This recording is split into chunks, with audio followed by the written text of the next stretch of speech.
About 4 years ago, I was laying in the bed like I normally do every night, and I was saying my prayers, and I was thinking about my own life and where I was at that point in my life. So I was thinking about my love life and, the dark road that I was on. And so I said, God, just see about me, honestly. And throughout the course of the night, I kept hearing life, love, and lockup. I didn't know where that was about. I didn't know where that was going or what it is supposed to be doing in my life. So, anyways, the next day I started thinking about my friends along with myself and all the things that we were going through. And at the time, I was doing a little acting and I said, I should do something with this. So I called my friends and I was like, we are going to do this documentary called Life, Love, and Lockup.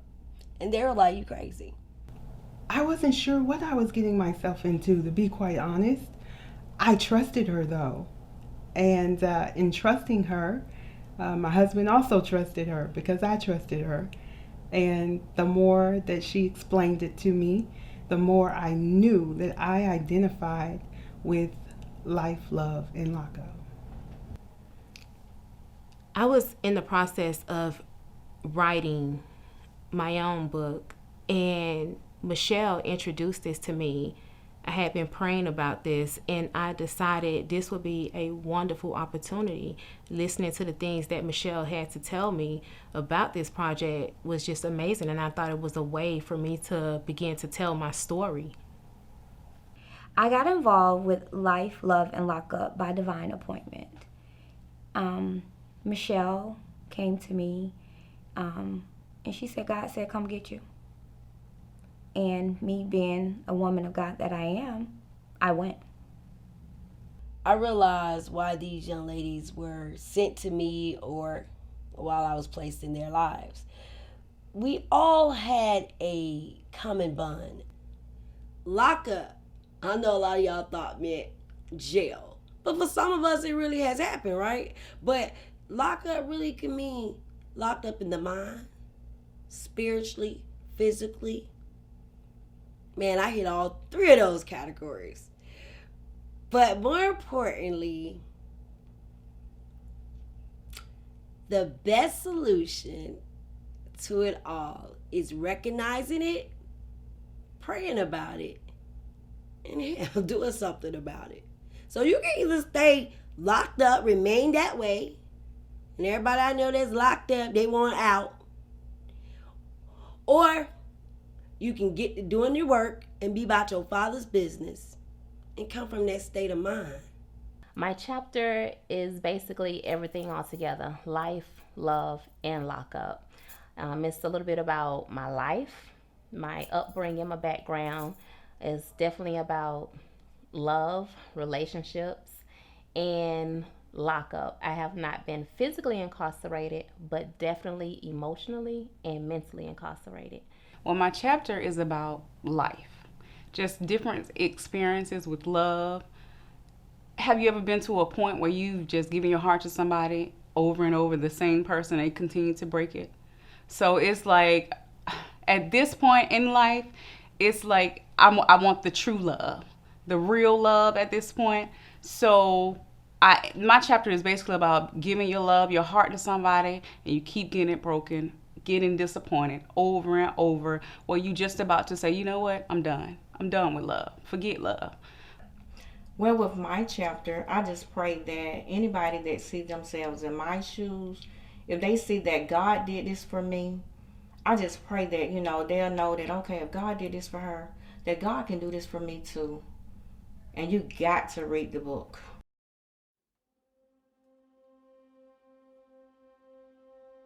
I felt like nobody noticed me. I felt like nobody noticed me. And from there, I felt like I shouldn't be on this earth. So I felt like killing myself.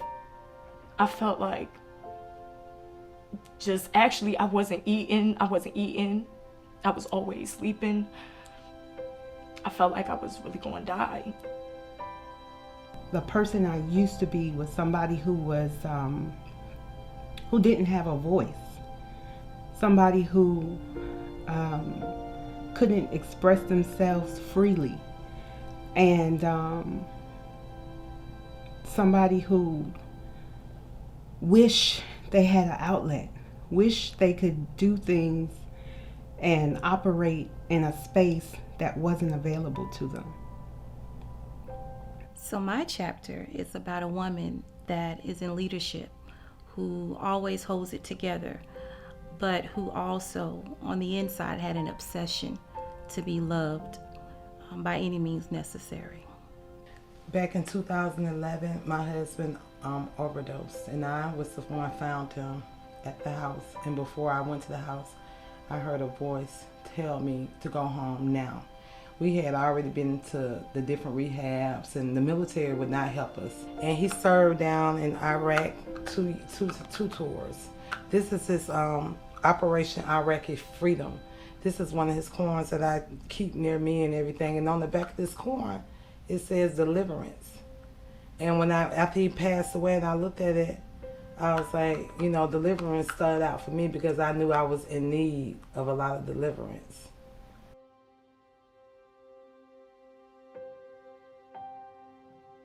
My chapter in this book is called Letter to You. And I think that people should read this chapter based on the fact that we don't know people the way we think we do.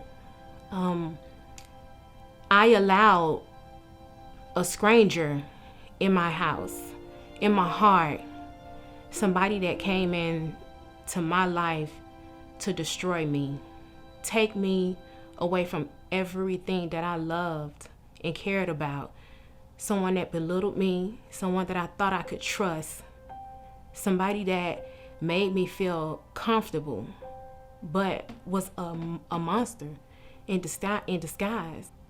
I had to watch my children walk away from, not understanding how I could, allow myself to be in such a relationship. I was belittled. I was abused. I was verbally abused. And it was something that I didn't know how to escape. My chapter is about the tragedies that I've experienced, the trauma of my childhood, the abuse.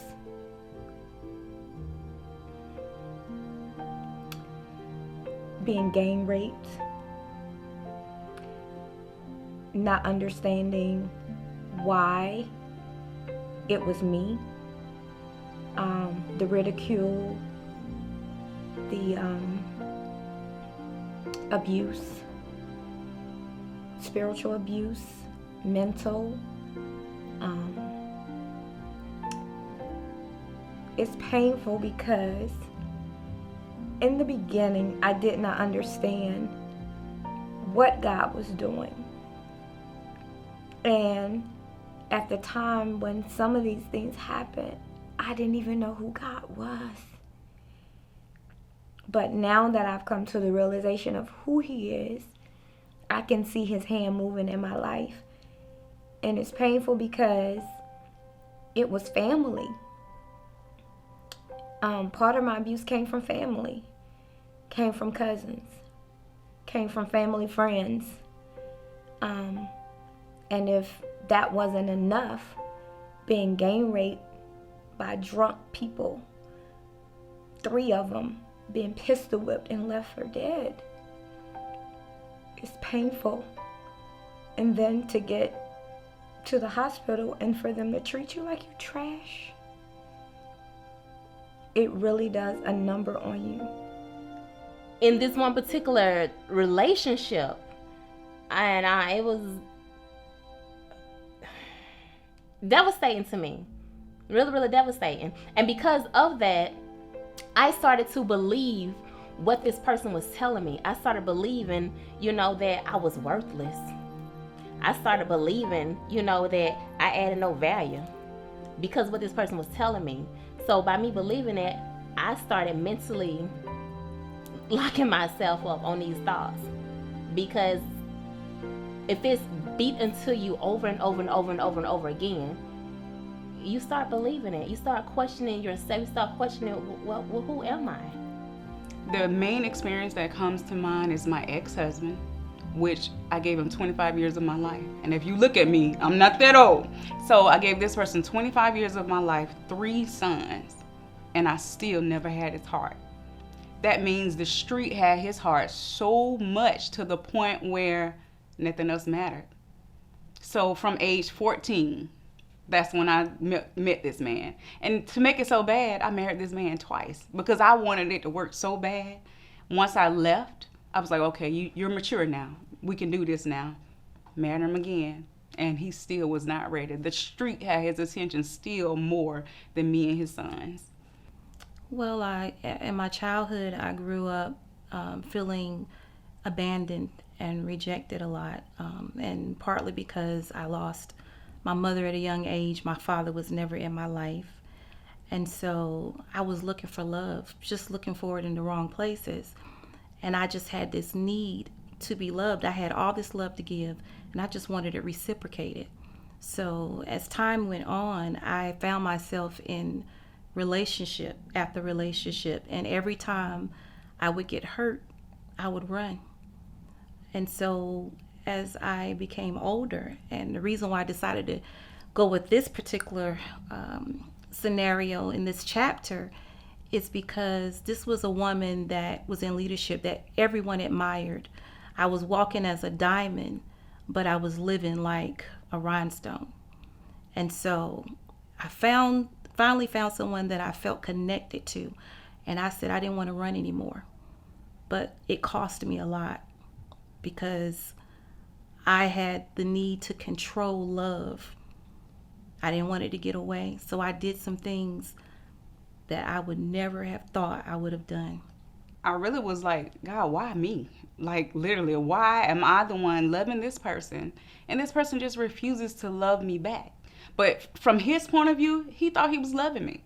He really thought I took care of you, because what he did was take care of everything. I paid all the bills. I didn't want for nothing financially, but I didn't have your heart. And it wasn't enough for me. So that made me feel just like, am I good enough? What is it about me? What am I missing? Why I can't get this man to love me the way that he's supposed to love me?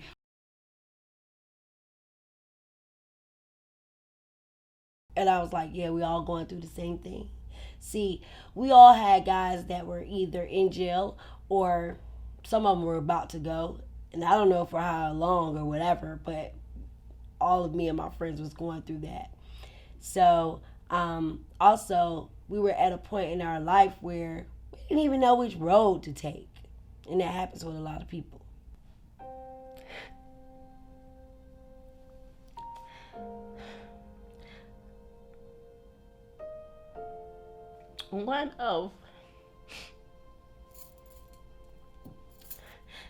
My lowest points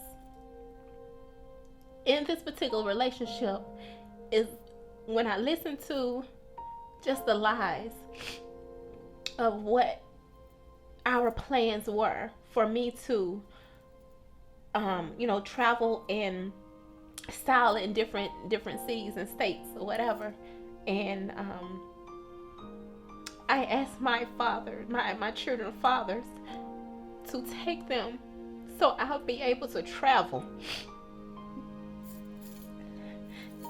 Like, my kids are my world, but I separated my daughters.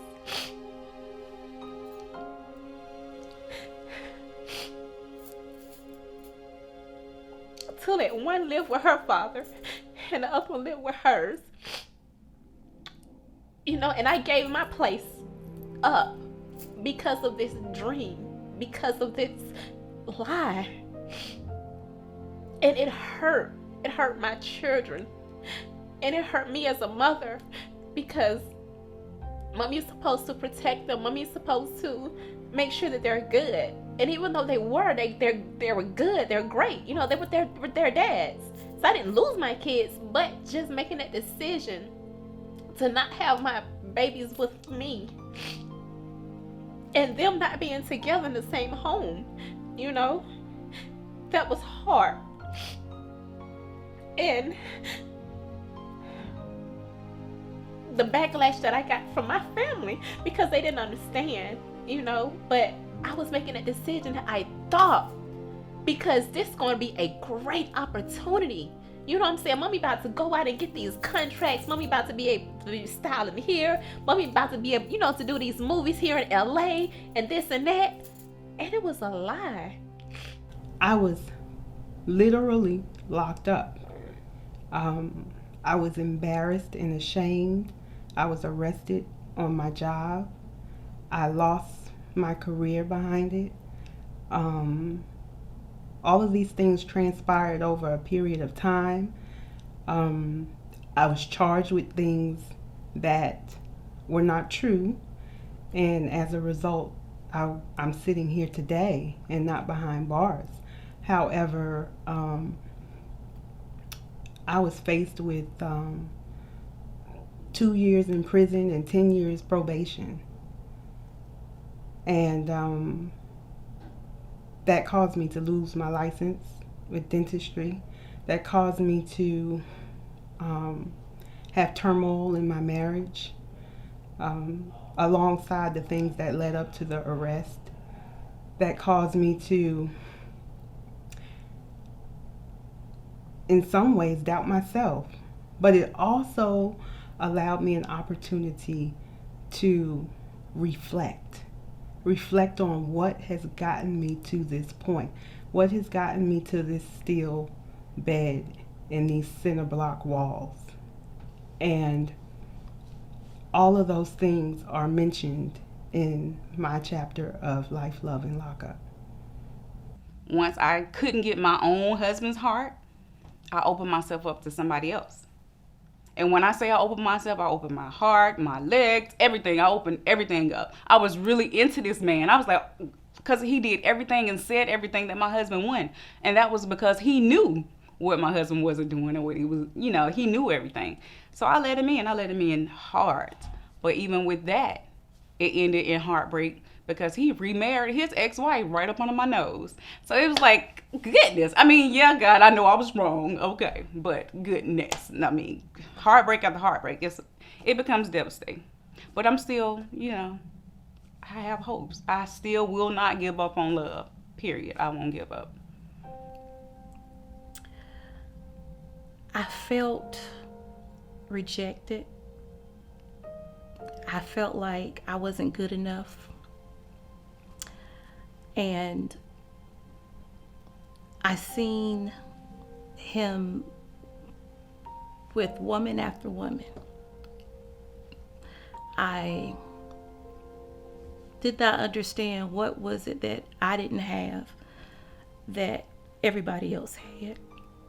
And here I felt like I'm trying to do everything perfect. I'm trying to love him, please him, give him everything that I felt like he needed. And I was losing myself. I found myself going places I would have never thought I would have went. Walking in the rain. Looking for which house he was in. I seen the car, but I didn't see him, so. And I couldn't believe me as a person in leadership who loved and trusted God was actually belittling myself, devaluing myself by putting myself in a position to run behind a man, and not only run behind him, but to invade his privacy, just to control his cheating.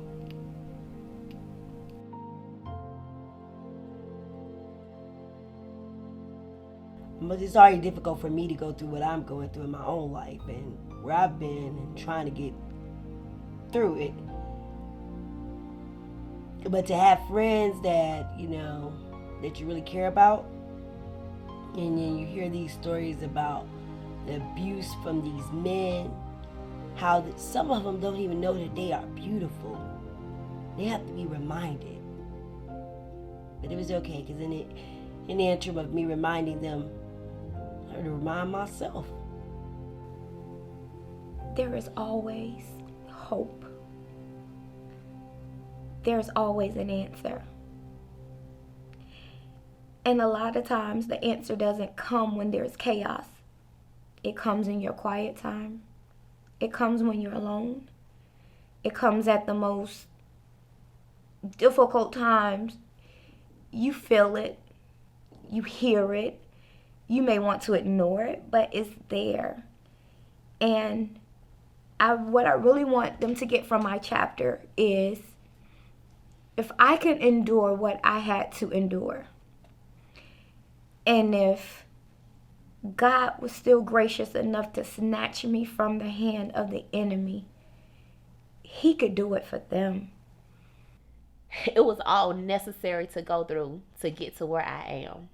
And today I am happy and I am at peace. When I unlocked my freedom from that obsession, it opened me to a whole new world and a whole new life of love and success. When everything else fails, you have to stand. And it's hard. It's easy said and done.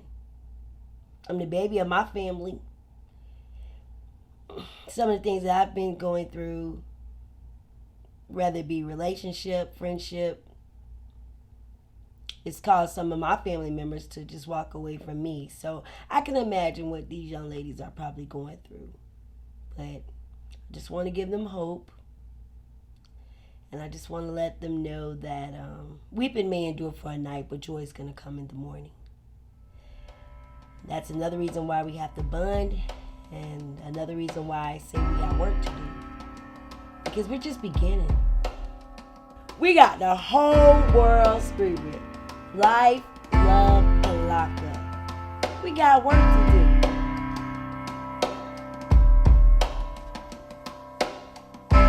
I've seen times that you would not believe. I've been down so low I could hardly breathe. But then I found me an ocean of hope down at my feet, and I would rise.